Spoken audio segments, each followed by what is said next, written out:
Hello and welcome to Americans Learn. My name is Lauren, and today I'm going to be looking at a video from Lost in the Pond. This one is called 8 Ways British and American Education Systems Are Very Different. So, I already know that the American education system is kind of terrible. So I'm curious to see if the British education system is terrible in different ways or if it's better. So I'm excited to find out. If you want to see more content like this, make sure that you let me know by hitting the like button and letting me know in the comments below. But yeah, let's just get kind of right into it. Let's see that 8 ways. I'm sure there are more, but let's look at these 8 ways that the British and American education systems differ. In America, they're all about their Latin, so honours are signified by phrases like cum laude, magna cum laude, cumulonimbus, or cactus priculus. Hello, I'm Lawrence and I'm on a quest to uncover all of the memos that Britain and America lost in the pond, and one of those memos pertains to education. Before we get underway, some disclaimers. Britain is made up of 3 countries, England, Scotland and Wales, while the UK also includes Northern Ireland. Because each country has a separate education system operating under a different government, comparing British and American approaches could take as long as a doctoral program. I also appreciate how he's set himself up, and it kind of looks like he's in one of those, he's a talking head professor or something in one of those documentaries. I will say that the American education system definitely also differs from county to county that you happen to be in. Not just state to state, but very much county to county. From all sorts of things. And of course, this is becoming an issue now. I'm not going to get into the politics of it all now, but I'm just, I feel like this is going to have to be a very broad strokes video. Therefore, when it comes to Britain, I'm going to focus on the country of my own schooling, England. For more details on the other countries, see my links in the description. Furthermore, some of the finer details of US education can vary by state, school district and school. So for some things in today's video, there will be exceptions that prove the rule. Basically, there's going to be a part 2. Ahead of his election victory in 1997, former British Prime Minister Tony Blair summed up his political priorities with 3 words: education, education, education. The problem was, he didn't specify in what order. Schools in England date back to about the year 598. Wow. They were introduced by Augustine of Canterbury, who, like many in the 6th century, resembled a sketch of somebody from the 6th century. On the other hand, the first public school in America was the Boston Latin School. It was modelled after a grammar school in Boston, England, and among its notable alumni was Benjamin Franklin. History notes that he didn't actually graduate and quit the school at the age of 10. I also did not know there was a Boston, England, although I shouldn't be surprised. I knew there was a York, I know that there's so many New England towns that are named after, places in England. I just, for whatever reason, never even considered that Boston might be one of them. And he didn't even have a Nintendo Switch. Fast forward to 2020 and today's kids haven't got a clue where the word fast forward comes from. But also those kids, like us before them, are cogs in an educational machine that has been worked and refined for hundreds of years. Except on either side of the pond, that machine is a different make and model. In fact, English and American education is very different. As somebody who was schooled the English way but married an American teacher, I'm going to take a look at those differences. Before we look at the education life cycle, let's talk about one of the most striking visual differences between English and American schools: uniforms. In the United States, most schools don't require one. Brits like me know this because we've seen Saved by the Bell, but that doesn't give us the whole picture. American schools do enforce a dress code. This varies by school, but in general you might see kids wearing things like khakis and polo shirts, basically anything worn by 55-year-old professionals called Scott. There's typically no requirement that these clothes have to match from student to student. And while some private schools do require uniforms, this is the exception that proves the rule. He's not wrong. At least when I was in school, most of the boys wore like those khaki shorts and various often pastel colored polo shirts. That was a very common. They also had that like shaggy hair that kind of flipped out a little bit. There was a lot of that. There was a lot of that in my school. In England, everything's flipped, and I'm not just talking about the roads. 90% of English schools require pupils to wear identical uniforms. Think Hogwarts without all the fun stuff. And what's fascinating is there's no government mandate for schools to do this. They just do it. It really makes me wish I'd put forth a more vociferous protest against the autocratic infrastructure of my school when I was 5, but we all have regrets. I like that word though. It's true that both countries employ a numbering system to denote a child's educational development. In England, this is measured by year, and in America, by grade. And there's a slight difference in how this plays out. England's numbering system is always one higher than America's. So, for example, English kids in year 2 are the same age as American kids in the 1st grade. And this is the same all the way up to year 13/12th grade. This doesn't mean that English schools randomly hold children back a year. It just means that the English year 1 serves the same purpose as America's kindergarten. On the whole, English and American kids attend school between about 5 and 18, but that's not the entire story. Even before all of this, there's a 2-year warm-up session.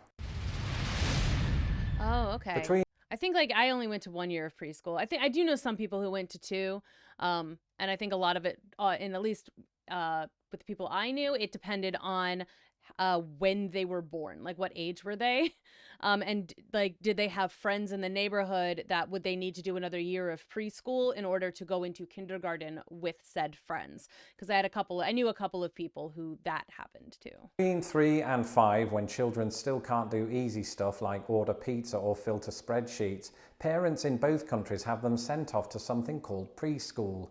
And instead of getting punished for their abject lack of ability, they're rewarded with free playtime. Lucky. Madness. Except in England, we don't normally call it preschool. This period is broken up into what is known as nursery and reception year. Oh. Confusingly, reception year is technically the 1st year of school and year 1 is the 2nd year. Among other things, this explains why I'm so bad at maths. In America, the school where children advance to next is known as elementary, but to English people, that's just a word that Sherlock Holmes uses when he wants to be condescending. This period of education is where children from the ages of about 6 to 11 are first introduced to the broad range of knowledge they'll need to succeed in life. So, handling basic arithmetic, developing spelling ability, and explaining grass stains. In England, schools handling this period of primary education are known as primary schools, but in America, primaries are a series of state elections for nominating a party candidate, which occur roughly every week forever. Yeah, And that is honestly how it feels sometimes. That is 100%. Like, we just had yet another runoff election here. Like, it does feel like there's a lot of primary elections. The average class size. In the US, the average class size for self-contained elementary classes is about 22. Just saying that out loud, I can already hear the laughter from teachers in states where the average is much higher. For instance, Utah, where it's 27. As it happens though, 27 is the national average for English primary schools. This was even the case when I was at school back in 1782. Okay, so In the United States, for whatever reason, I thought that class sizes would have been smaller in England. This is why we learn. This is why we trying to learn something. middle school is an alternate dimension that exists between elementary school and high school education. This dark underworld of sorcery is where teachers become locked in a battle of wits against a hive mind of monsters known as 8th graders. And they lose. The average class size for departmentalized instruction is about 25, which only adds an extra layer to this already cruel hellscape. In England, it goes like this. The upside down is known generally as secondary school. Mercifully, the average class size is about 22, but while this nightmarish period of education, as with the United States, roughly encompasses the age of 11 to 14, it doesn't end there. In England, it drags on for another 2 years, coinciding age-wise with America's freshman and sophomore Oh. years of high school, which, by the way, brings us on to this. I will say the middle school year, like, honestly, God bless middle school teachers. Like, I don't know how they do it. It's your middle schoolers are terrible. Oh my God, we had so many fights in my middle school. Like, I witnessed, I witnessed multiple times where teachers were like actively pulling people off of each other, and they're told that they can't get in between girls. If there's two guys fighting, you want to get in between them and like get them, because guys apparently, once they kind of lose sight of their opponent, some of that fire dies down a little bit. But if you try and get between two girls fighting, they will go through you to get to whoever they are trying to kill at the moment.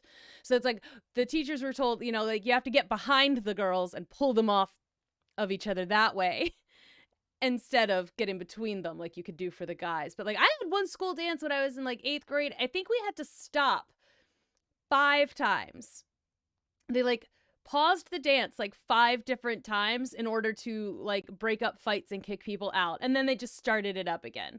Like it was middle school is a dangerous. Stuff like that happened in my high school too, but it felt like it was every day in middle school.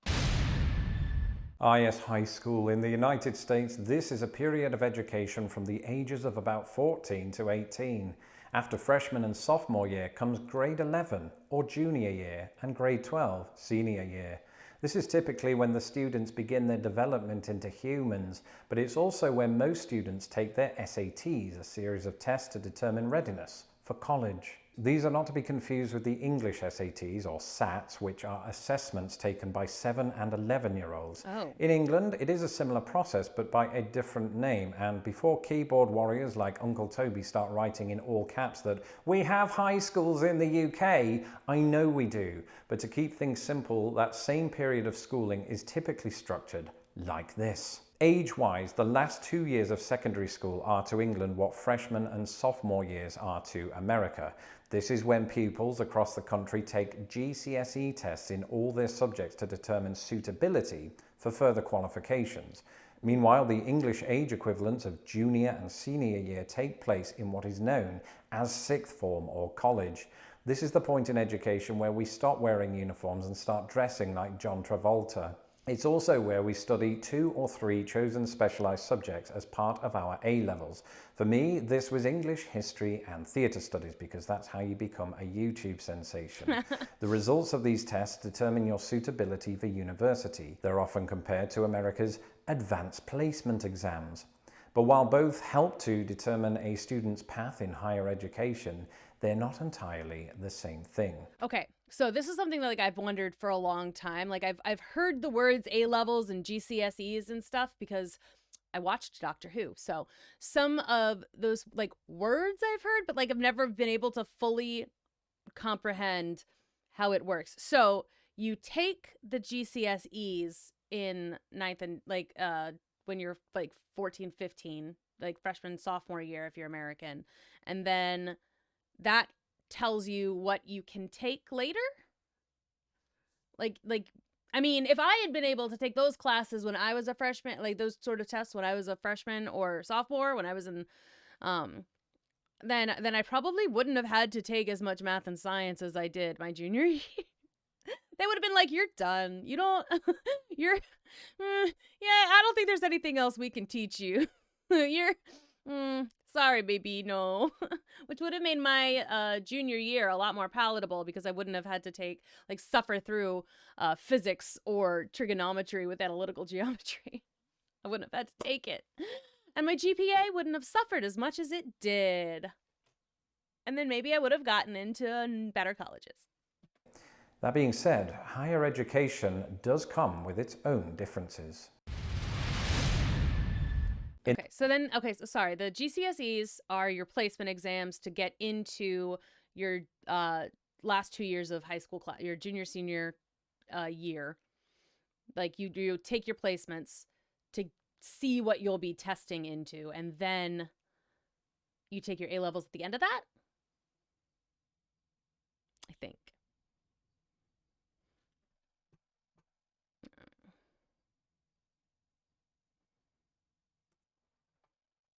Wise, the last 2 years of secondary school are to England what freshman and sophomore years are to America.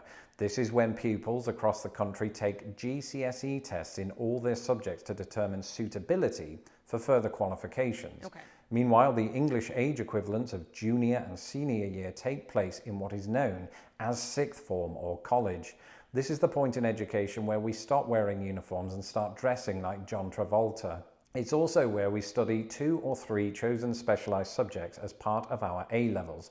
For me, this was English, history and theatre studies because that's how you become a YouTube sensation. So you don't have to take any more like math or science? Is that what that means? Because I know like my senior year, I was allowed to take a lot more electives. So I did. I only had to take like 3 classes or something that I actually had to take. And then I took like a couple dance classes. I took like a creative writing class. I took a chorus class. I took theater. Like I took a whole bunch of like electives my senior year because I only had like 3 actual curriculum classes I had to take. So I guess, is that what he's saying? Like, and I would have been able to do that too for my junior year, except for I was being forced by mostly my parents to take a math and a science. So I guess, okay. So I guess that does make sense. Like, I was just trying to think about it, but we were told if you need to like take 3 lab sciences in order to get into a good school. So I had to take, like, that's what we were told. And if you had that lab science, then you were supposed to be taking a math course with it. And I was like, I don't want to take calculus, which I just should have, because my teacher he was a terrible teacher, and my trig teacher. But okay. I think I've solved it. I think it does make sense. I've made it make sense in my head. The results of these tests determine Thank you for your bearing with suitability me. for university. They're often compared to America's advanced placement exams. But while both help to determine a student's path in higher education, they're not entirely the same thing. That being said, higher education does come with its own differences. In the US, college means something entirely different. It's the general catch-all term for an institution of higher education. In England, this is referred to as university or uni because everything devolves into slang at some point. Of course, specific institutions in both countries play hard and fast with this rule. See, for example, Harvard University and Imperial College, London. For American students, a bog-standard bachelor's degree takes 4 years to complete, while in England, unless I, somehow skipped a year, which is entirely plausible in hindsight, a bachelor's degree typically lasts 3 years. Upon completion, students in both countries can graduate with honours. The difference, though, is how this is printed on a degree transcript. In England, Bachelor of Arts, or BA, might be followed by the word honours or ons, because see previous comment about slang. In America, they're all about their Latin, so honours are signified by phrases like cum laude, magna cum laude, cumulo nimbus, or cactus priculus. Yep. I will say that I feel like it would be easier for more Americans to graduate college in 3 years as opposed to 4, but they like give us a lot of extra like fun things that we can do. So if I had just sat down and I had just done specifically my degree courses and I had done nothing else and just my degree courses, I probably could have graduated in 3 years. But on the other hand, I wanted to take scuba diving. So I did. Like, like we had some fun classes that were available to you if you were willing, and like you stay the extra year. You have, you can take I took an Italian course that I didn't really need to take because I was interested. Like you can take fun classes that are not necessarily part of your degree, and that definitely can stretch the amount of time you're at school. Like any good teacher, I've left the best bit until the end of class. It wouldn't be America and England if they weren't separated by a common language. So let's take a rapid-fire look at the differences in educational terminology. As we've already seen, you've got grade versus year, but you've also got semester versus term. While America has its students, England has its pupils. Whether or not they attend elementary school or primary school, high school or college or uni, there's a good chance they'll have to study math or maths. And in England, we don't take tests, we take exams. In England, a rubber erases a mistake. In America, it prevents one. And speaking of words that have different meanings, let's finish today's class and/or module by talking about two words that perennially cause confusion. Public school. In the United States, a public school is one that is publicly funded and free for students to attend. In 2016, more than 70% of students were publicly educated in the US, as opposed to privately educated. In England, a public school is something different. In the late 1800s, the term public was used in the sense of these schools being open to pupils of any locality, denomination, or paternal trade. Basically, anyone whose parents could afford it. So an English public school is a private school. A publicly funded school, on the other hand, is called a state school, which has nothing to do with state universities in America. It's all confusing, and I've lost my train of thought. Saved by the bell. That's it for this episode. Thank you for joining me. Okay. Let me know in the comments below if you've attended a school in either America or the United Kingdom and you have some other suggestions for entries for part 2. If you like the sound of my voice as I do, why not follow me on Twitter and read my tweets and imagine my voice saying them. You can do that at Lost in the Pond US, and don't forget to subscribe to my channel so that my videos don't get lost in the pond. It's also imperative that you click my bell. A big shout out to all of my patrons with whom I discussed the topic of education on today's secret live stream. If you would like to become a patron of this channel and support everything we do, you can do so at patreon.com/lostinthepond. Until next time, goodbye. Okay. Well, I do actually feel like I learned some things. Some of that stuff I kind of knew. Just from, like, I guess osmosis of watching British television occasionally. So some of it I at least heard of. I feel like I kind of knew that public schools in Britain are not free, but like I couldn't quite remember it. So like I'm glad that I got the down low on that. Okay, so that was 8 ways that British and American systems are very different. He said that there would maybe be a part 2, but this one doesn't say part 1, so who knows. Interesting. If there's any other like major differences that you kind of think exist, let me know, because I would like to know if you would just tell me in the comments below. How many, for instance, how many fights did you get into or did you see happen in your schooling? Because the answer for me is a lot. Like to the point where we had like assigned seating on our bus home because at least my first year in high school, my freshman year, we had to have assigned seating because people were obnoxious. And then my junior year, like someone pulled a knife on someone on my bus. Like we had lots of stuff like that happening, and there was certain things that I didn't realize that I had experienced through school that were not normal. 1 or 2 things I knew were not normal, but like there was a few other things I was just like, obviously this is what happens. And I've since learned that my school was maybe not normal as far as like what my other friends kind of went through.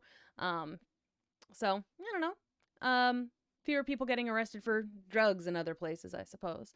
So yeah, let me know what you think some of the differences are between American schools, UK schools, or wherever you went to school. If you're, Spain, Europe, I was going to say Germany, but then Europe came out, wherever you live, tell me how schools differ, because I would be interested to know how things are different in other places as well. This guy was just from the UK, so he gave me UK information.